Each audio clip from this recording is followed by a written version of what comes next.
Muito bem, mais uma edição do Gays Anatomy. Dessa vez a gente vai falar de estética. Paulo chutou a lixeira ali. Muita gente que segue Põe na Roda, temos aí muitos homens, né? Maioria gays, enfim, galera muito preocupada com estética. Não só gays, né? Mas enfim, héteros também. E aí eu vim aqui pra gente fazer uma edição especial sobre esse assunto que eu acho que incomoda, que é a questão da calvície, né? Testosterona é uma coisa muito legal até essa parte, né? As duas partes ruins da testosterona são, né? A calvície e a próstata, né? Que aí já é um problema que vai aparecer mais... Estou aqui com o Dr. Cláudio Dias. Eu pedi no Instagram do Põe na Roda para as pessoas postarem suas dúvidas de calvície, implante capilar e darem like nas respostas, nas perguntas que tem mais curiosidade de saber. Pergunta tudo, que a gente responde tudo. A primeira pergunta é uma pergunta muito básica, acho que é até bom a gente começar por ela. Tenho medo de ficar calvo, tem tratamento? Tem gente que ainda não sabe, né? Na verdade, quando a gente vai fazer uma avaliação de calvície, a gente vai fazer um estudo completo. Então a gente vai saber dos históricos familiares, do pai, mãe, irmão. Nós vamos fazer um exame computadorizado do couro cabeludo para ver os primeiros indícios. Antes de você ter a calvície, antes de você ter a queda, existem alguns sinais que a gente procura no couro cabeludo, como, por exemplo, afinamento dos fios, aquele fio que quando você era jovem é um fio grosso, um fio escuro, ele vai se tornando fino e menos colorido, vai tornando um pouquinho mais transparente. Existe, por exemplo, também o... Não isso, tá, gente? Isso aqui é descolorido. Isso aí foi uma opção, tá? Uma opção. E assim, os primeiros sinais que a gente tem são aqueles fiozinhos mais finos que aparecem na região frontal. Então, se a pessoa está em preocupação, se tem um histórico familiar grande, a gente já pode começar a tratar por volta dos 25, 27 anos para evitar que a calvície grande chegue. Tipos de calvície, né? Tipo, tem a genética, que, sei lá, vem da família. O cara pode perder o cabelo por estresse, por várias causas. Várias causas. Na verdade, você falou aí das mais comuns, né? A causa de calvície mais comum no homem é a androgenética, tá? Que junta justamente isso que você falou, a carga genética familiar com a ação do hormônio, da testosterona. Outra causa bastante comum é a areata, que está muito ligada ao estresse, que aí geralmente você vê quando a pessoa passa por um período complicado, aparece aquela placa, geralmente uma bolinha sem cabelo, aquela bolinha bem lisa. Mas aí depois que a pessoa desestressa, pode voltar? Não. Geralmente volta, tá? Mas existem tratamentos que estimulam essa volta a ser mais rápida para melhorar. E aí essa queda de cabelo do estresse, que é muito ligada à areata, muitas vezes acontece em barba, em tórax ou até em região genital. Ou seja, o implante ele pode não ser na cabeça, ele pode ser na barba, pode ser em qualquer região que você queira. Na verdade, a alopecia areata, que é a causa do estresse, a gente não trata com implante. A gente faz o tratamento clínico, que são medicações, injeções. Já a androgenética, que é aquela que a gente falou que é a mais comum, que se caracteriza pelo aparecimento das entradas na frente e aquela coroinha atrás, essa sim a gente pode fazer. Que inclusive é um tratamento que o Paulo tá fazendo, assim, e eu também, assim, E eu também, né? Você também? Claro. Mas você se auto-aplica não? Alguém aplica em você? Eu tenho o Bianca, eu tenho o Ramon, eu tenho uma equipe completa aqui, gente. O tratamento, na verdade, são várias fases, tá? Então a gente combina os procedimentos de consultório, a gente tem o laser, a gente tem a possibilidade de fazer aplicações, a gente tem as suplementações orais que pode fazer. O implante, ele é uma última solução, então? O ideal primeiro é você estabilizar a queda, tá certo? Com os tratamentos de casa e de consultório. Que é o que eu tô fazendo com o Paulo, assim, esses implantes dessas... fazendo. É tipo umas vitaminas, assim, no cabelo, sabe? Ele, com a seringa, assim, vai... E, posso falar, tá crescendo bastante cabelo. Tá crescendo bastante, o seu e o dele, né? O Paulo já dava pra usar um kipá antes, assim, agora já tá fechando, assim, dá bastante resultado. Tá no cabelo. Eita, todo mundo cabeludo. E aí, posteriormente, se mesmo após a estabilização da queda, tiver uma entrada grande ou tiver uma falha na região aí de trás, faz o implante. aí a gente faz o implante. Porque se a gente não pode implantar, por quê? Vou explicar pra você. Aquele fio que a gente tira do implante, a gente tira da parte de trás da cabeça. Sim. E coloca na parte da frente. Esses fios da parte de trás, eles não têm a carga genética da calvície tão forte. Então, eles são fios mais resistentes. Porém, se a gente colocar um fio resistente na frente e os outros que estão naturalmente ali continuarem caindo, o resultado vai ser pobre. qual o prazo de validade do implante capilar? É a pergunta com mais likes, assim, a pessoa acho que tem medo de fazer o implante e cair depois. O fio, aquele fio implantado de trás, tá certo? Ele não tem prazo de validade, ele é um fio mais resistente.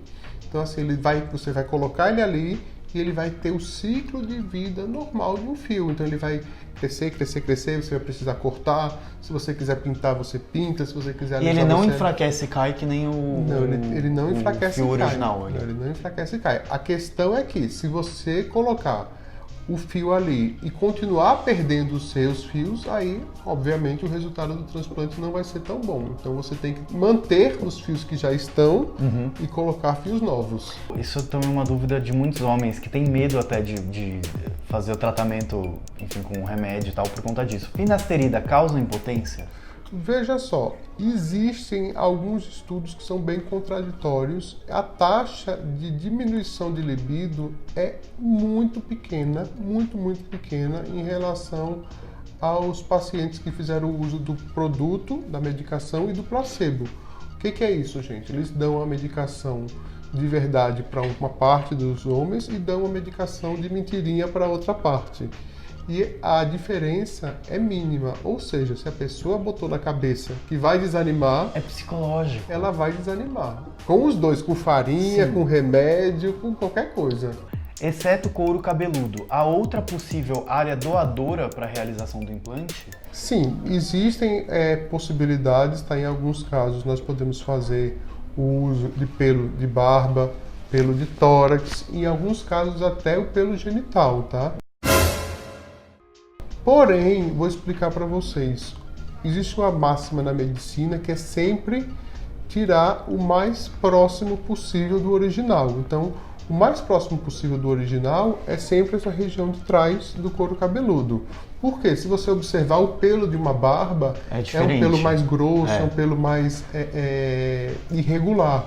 Então, assim, o resultado estético vai ser menos natural. Então, assim, quanto mais natural, melhor. Queria saber o que posso tomar para evitar a queda do cabelo e evitar a calvície. Se tem algum medicamento que eu possa tomar para que possam nascer novos fios onde já estou calvo. Veja, a gente vai ter que fazer uma análise detalhada do couro cabeludo. Por quê? Existe o folículo. O folículo é a raiz do cabelo. A gente vai ali e analisa.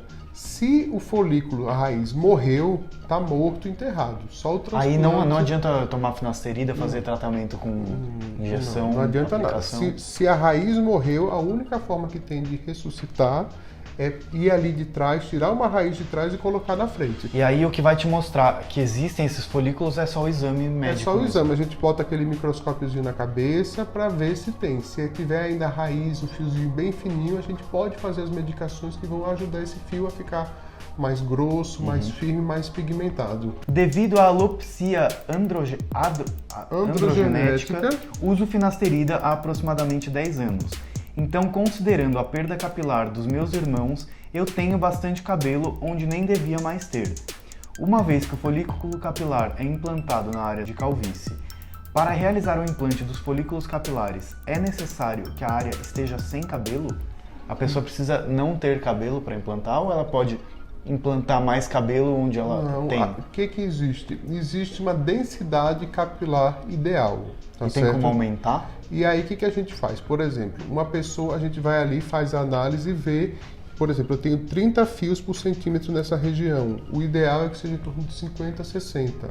Então, você complementa só com o que está faltando. Ou seja, você não precisa estar totalmente careca. Não precisa estar totalmente pelado, não. A gente tem como aumentar a densidade. Isso muito me interessa, porque às vezes eu acho o meu cabelo, assim, sabe, olha assim no espelho quando bate a luz de cima, assim. Mas não sei também porque meu cabelo ele é muito fino.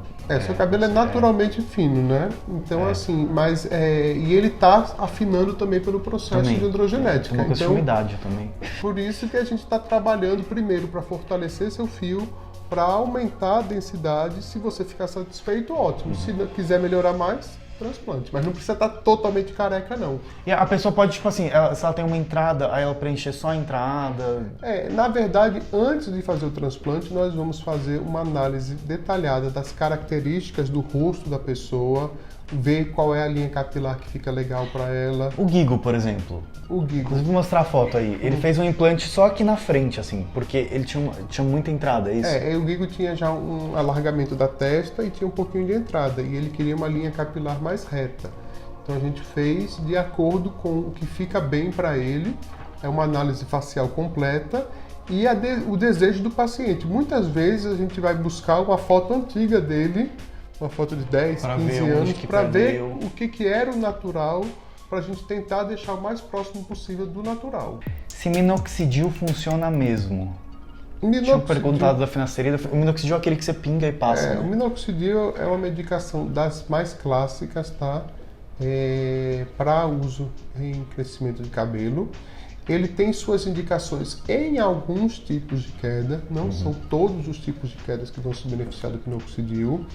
E ele é uma medicação que tem alguns efeitos colaterais. Ele pode provocar irritação do couro cabeludo. Paulo nunca conseguiu passar, porque dava irritação. Tá vendo? Você não Temos sabe. uma testemunha aqui. O Paulo ficou com irritação, porque eu passava uma época, aí Assim, pegava um travesseiro e depois ele ia dormir no mesmo travesseiro e começou a ficar vermelho tudo. Assim. Isso aí é uma coisa bastante comum, que chama uma dermatite provocada pelo uso da substância. E muitas vezes essa dermatite aumenta mais a queda de cabelo. Então, assim, o minoxidil ele tem o seu papel no tratamento de algumas causas, mas também não é essa coisa que o pessoal faz aí de ficar comprando pela internet desesperadoramente achando que vai resolver tudo, não. Tem uma pergunta que muita gente fez sobre quanto custa, mas eu acho que isso é meio difícil da gente dar uma precisão em um vídeo, né? Não sei. E o primeiro pagamento é só pra outubro. Questão de valores é muito complicado. Por quê? Porque existem vários protocolos de tratamento de acordo com a necessidade, com o grau de problema do paciente. Então tem paciente, por exemplo, que vai precisar fazer aplicações semanais, tem paciente de 15 em 15, tem paciente de uma vez por mês. Realmente cada caso é um, né? É difícil de precisar. Tem pacientes que têm alterações hormonais que a gente vai ter que analisar cuidadosamente. A gente vai fazer sempre o exame de sangue para ver como é que está a tireoide, como é que está a anemia, como é que tá aquelas coisas para a gente ver se tem algum comemorativo. Então, assim, é difícil precisar qual vai ser o protocolo de cada um. Realmente cada pessoa vai ter um orçamento, né? Não é um produto que você compra numa prateleira. Não é padrão para todo mundo, não é. 12 parcelas de R$ 159. Corre aqui, Val! Tudo em saúde a gente tem que lidar com o melhor para o paciente. Sim. E eu não sei o melhor para o paciente até que ele chegue aqui e apresente o seu problema, né? Queda de cabelo não precisa incomodar, né? Pode ser tratada, você pode resolver isso de uma forma simples e sem sofrimento, né? Se incomoda, trate. Muito bem, a gente respondeu algumas dúvidas. Se você tiver mais dúvidas, eu vou colocar aqui o Instagram do Cláudio, que, enfim, entende não só desse assunto capilar, mas questões de estética no geral. A gente fala de estética, A gente dá pra gravar uns 15 programas aqui, se a gente fizer um de cada tema, ixi. A gente vai voltar. Sim! Inclusive, comentem aqui embaixo outros temas relativos à estética, enfim, que vocês se interessem e queiram tirar dúvidas que a gente vai fazer em outros vídeos. Pra quem não for inscrito no canal, se inscreve aí, ativa o sininho pra receber as notificações. E Cláudio, obrigado por ter... Obrigado pela Eu ia falar por ter oportunidade. vindo aqui, mas na verdade eu que vim na brincadeira aqui. Obrigado pela oportunidade de trazer para o pessoal, para os seguidores do Põe na Roda, trazer um pouquinho do nosso dia a dia, né? E ajudar. Beleza. Beijo, gente. Até... Quer perguntar alguma coisa? Do harmonização facial, a galera perguntava muito. Ah, mas a gente vai fazer um vídeo sobre isso. Vai ter um vídeo especial, então se Olha, liga já deu um aí. spoiler aqui. Tá? Estragou nosso Não, mas o pior é que vai ser bom mesmo, porque o povo pergunta muito do que o Paulo fez, que, olha, ficou maravilhoso. Então a gente volta, viu, gente? Sim. Beijo.